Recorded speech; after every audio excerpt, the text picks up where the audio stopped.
Good morning, ladies and gentlemen. This is the 9th day of June. I'm at a place called Isengijo in Tanzania. And thank you once again for Dr. Liju and Dr. Saranki from the All Africans People's Conference for having asked me to give an opinion about the Tanzania-Kenya relations. Of course, with the background of the recent deportation and alleged torture. I want to dispense this conversation in 4 tiers. Number one is we need to examine the concept and the principle of the East African community. The East African community did not create one homogeneous country for us.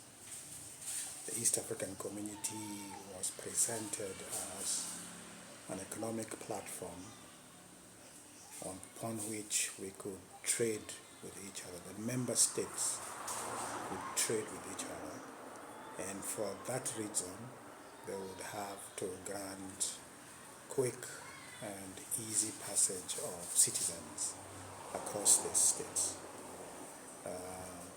It did not give us one homogeneous country with one constitution. So we still have individual member states like Tanzania and Kenya, who are all member states of the East African community. So it would be erroneous for a Kenyan to suggest that Tanzania is not democratic enough. Democratic to who? And who is that who is saying that Tanzania is not democratic enough? And what is democratic enough? We have to understand that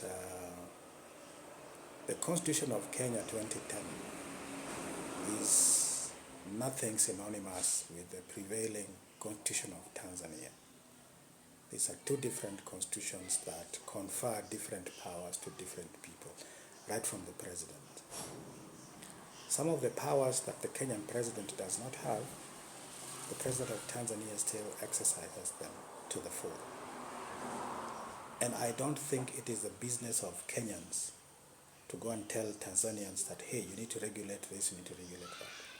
The Tanzanians not know what to regulate for themselves, by themselves, when they want it. Okay? So, having said that, the second thing is the free movement of persons. In the East African community, you can move through member states with your national identity card except Tanzania. Tanzania has not ratified that statute. Kenyans still require passports to get into Tanzania.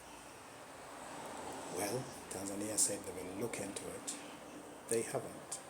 There's nothing much we can do about that. I'm Kenyan, so I'm speaking as a Kenyan who does a lot of agribusiness in Tanzania and established residency there. So I'd like you to get this in the context. I'm going to be fair to both sides. So with that free movement of persons, that then requires Kenyans to get visas into Tanzania. We get up to 90 days free visa.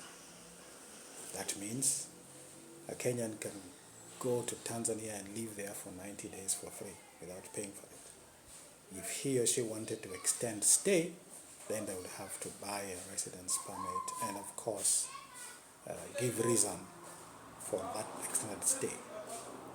Other than that, they are free to live there for 90 days or come and go in and out for 90, so long as the stipulated period is not exceeded. Tanzanians, on the other hand, do not require visas to come to Kenya.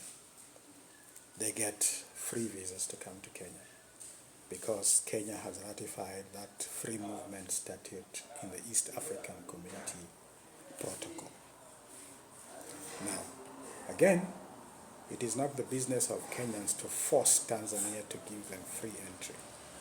No, it is for Tanzania to decide that now let us reciprocate what the Kenyans have shown us, the grace and the kindness. If they choose not to, we cannot oblige them because they're an independent member state. Okay. Coming down to the issue of the Kenyan civil activists who went to Tanzania, Kenya and Uganda activists. The Ugandan lady and Boniface Mwangi were given entry into Tanzania. Their reason for visiting Tanzania was that they were there to attend a youth conference. It had nothing to do with Tundu Lissu and the court case. Boniface Mwangi and the Ugandan lady did state that they are in Tanzania to attend a youth conference. Martha Karua, Jane Ngugi, and a few other activists who are not even lawyers, by the way, and CJ Emeritus, David Maraga, and Willie Mutunga attempted to enter Tanzania to stand with Tundu Lissu. The CJ Emeritus Maraga was allowed entry. Martha Karua and her crew were denied entry. They were not deported. So when Martha Karua is waxing it all over social media, saying how they were mistreated at the airport and they were not allowed to rest or were not given decent sitting space or juice or breakfast, it is not true.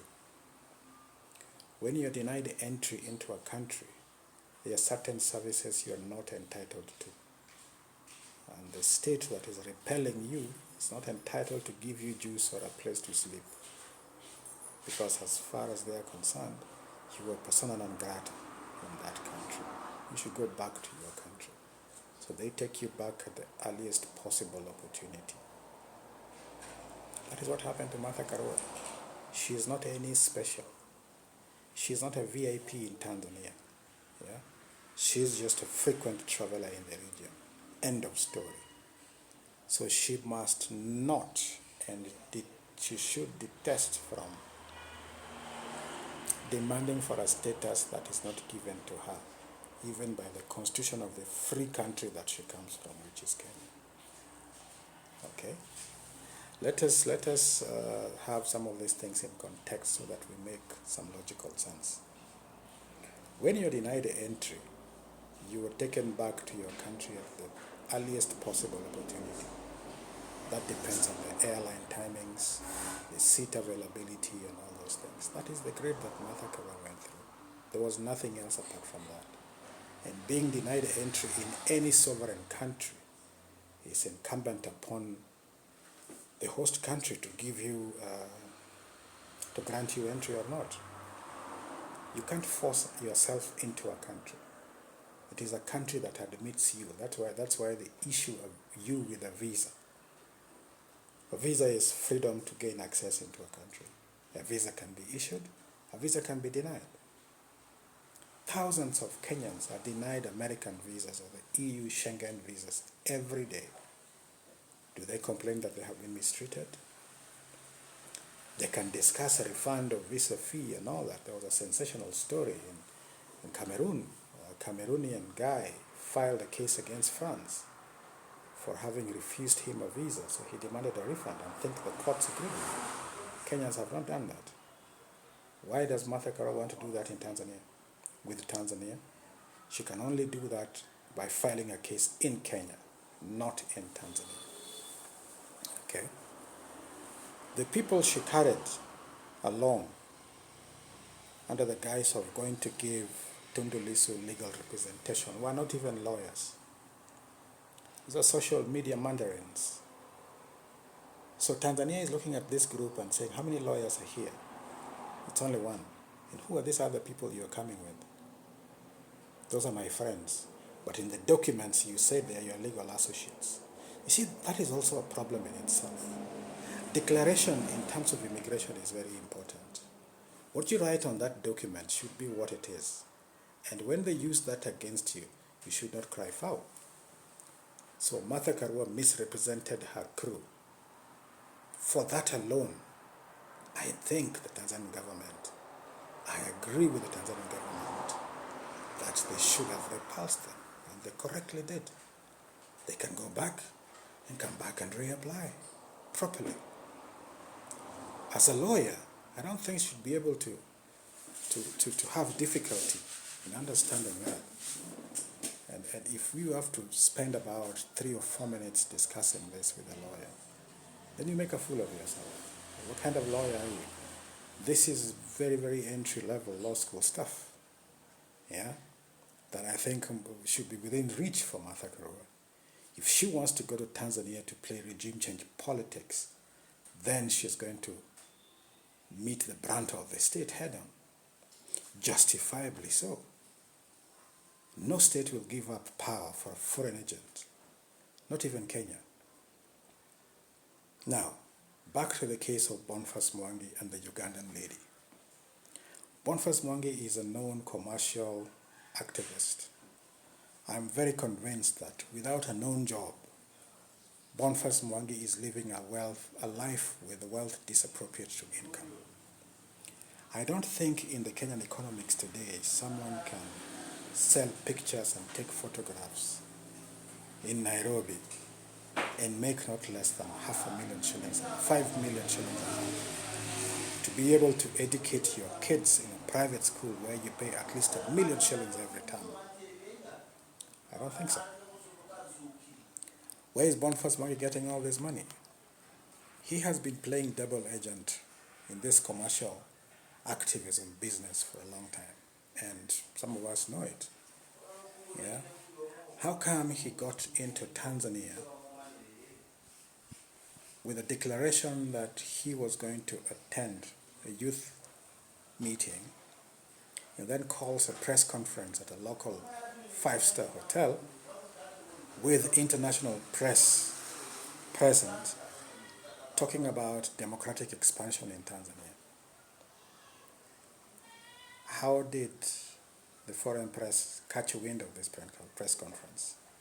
In Tanzania, according to the Tanzanian law, if you want to call a press conference for civil activity, you need a permit. He did not apply for one. So he wants to be treated with kid gloves after breaking the law in a foreign country because he's a who again? That is it. Again, the allegations of torture, in my view, are exaggerated. I have worked and lived in the DRC during the war, and I have pretty much come across torture victims. I know how the consequences of torture look like. I do not think, I am not convinced that Boniface Mwangi was tortured the way he said he was. If indeed he was, he would not look like that. State repression is a massive activity. When the state is out to silence you, especially our African states, you get hurt. They really hurt you physically, so that you serve as an example to the others. Boniface Mwangi does not look physically hurt to that extent of what Martha Karua referred to as maximum torture. Maximum torture by the state operatives is not something that you can wake up from a hospital bed 2 days later and make videos for Facebook and TikTok. You would be in a lot of pain. So when he's calling a press conference and alleging rape and how iron rod was inserted on his backside at a press conference and crying and all this and then taking pictures smiling shortly after, I think we are dealing with somebody who is bipolar here. because you cannot undergo that amount of torture and look like that. Those who have been tortured by countries, by states, by the repressive state apparatuses will tell you that if you're tortured the way he said he was, you would not look like that. In a period of less than a month, you have recovered to that level? I don't think so. We have seen Denis Itumbi act during Uhuru's time about torture, broken limbs. His eye was gouged out. He's not partially blind today. He's not limping today. What medical magic happened to restore him like that? The truth is, there was never that kind of torture in the first place.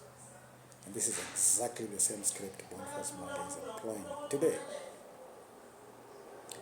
The lady from Uganda who alleges that she was raped by state operatives in Tanzania, we have not seen any independent medical confirmation of rape.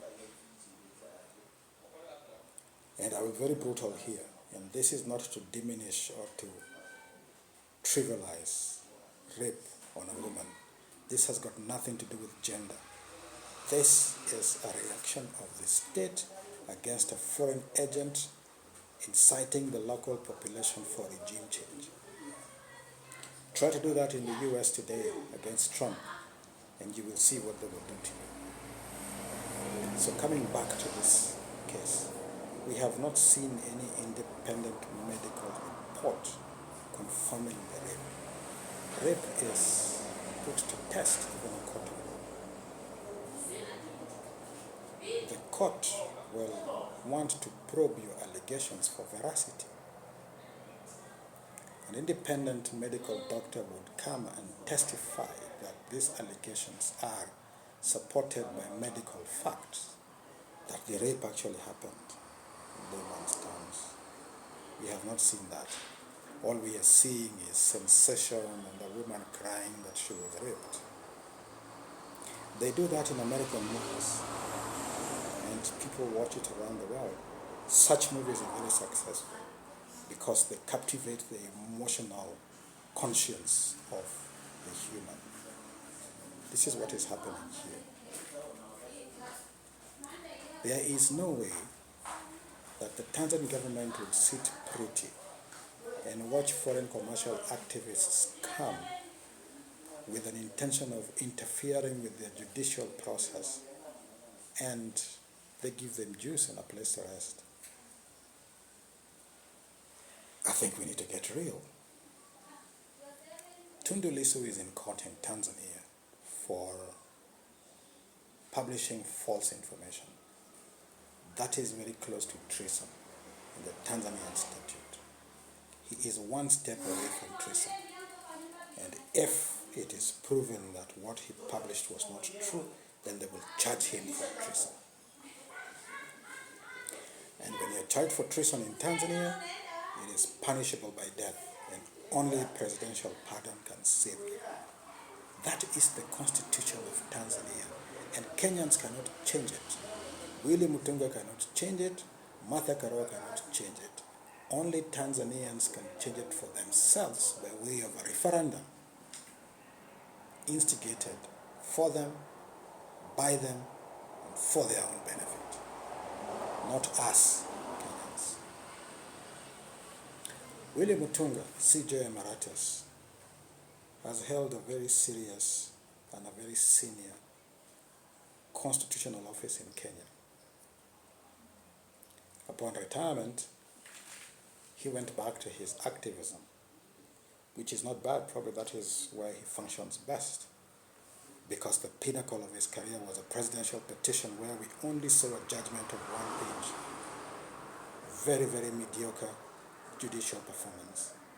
So a failed CJ like that is coming to Tanzania to read law for Tanzania. You can't read law for a foreign country, read law for your own country. In fact, as much as I'm concerned, Kenya has got very, very serious legal problems that we need to deal with. Let's leave Tanzania alone. Let them handle their own issues. Tanzania is not perfect. Their constitution is not perfect, just like the American judicial space is not perfect. No country is perfect. The president of France is in a domestic siege. Yeah? So please, don't come to Tanzania and wax freedom for us. Freedom in the African context has got to be realistic, has got to be checked, and has got to be exercised with educated moderation. Africans being who we are, you give us excess freedom, we will kill ourselves. We will drink ourselves to death. We will kill ourselves. That is why the extermination in Rwanda happened. The Hutu and the Tutsi, the Banyamulenge of the Eastern Congo today. That is what excess unchecked freedom can do for the African. And also for the European. Czech Republic, Central Europe, Slobodan Milosevic. Excess freedom. Humanity needs freedom that is regulated in a decent, sensible fashion. This is what should be prescribed in Tanzania as much as Kenya. And Tanzania should be the first to do that by itself, for itself, with their own people. Kenya is not a big brother to Tanzania. Kenya cannot order Tanzania around. Tanzania is a sovereign state, a sovereign member state of the East African Union. There is no constitution for the East African Union. There are agreed protocols. Some have been implemented, some have not been implemented, of which can be sorted out diplomatically, but not through civil action. So I don't support Kenyans who go to Tanzania to interview with the judicial processes with a superiority complex that they can ensure that Tanzania becomes more democratic. Who are we to ensure anything in Tanzania? Tanzania can ensure anything and everything on itself, by itself, with its own people. Yeah. Kenyans are not very popular in Tanzania, and I'm beginning to totally agree and understand why. We have a superiority complex that when we go to Tanzania, because we can speak English, and they probably don't speak as much English as we do, we think we are cleverer than them. English is not a measure of individual IQ. No. The Chinese don't speak English at all. They don't even want it. They don't need it. They don't care. But we buy their farm machinery, and all the instruction manuals are in Chinese. We farmers bother to translate those to have them work for us. Are they prosperous? I think you know. So let us not wax English as a measure of IQ. Tanzania is a different society with different norms, with different people, with different cultures.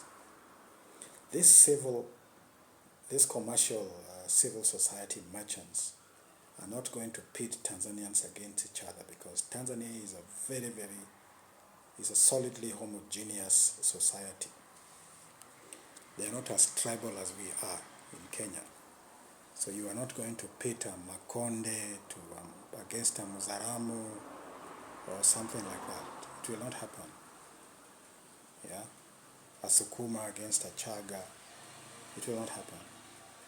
So I think in retrospect and in closing,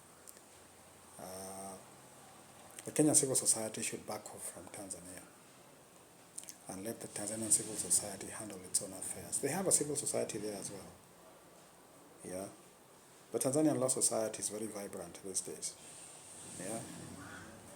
They can handle their own affairs. We have our own affairs back home. So I totally support the government of Tanzania for having denied the entry to Martha Karua and crew, and for having deported Boniface Mwangi and that Ugandan lady without no apologies to make whatsoever. Thank you very much.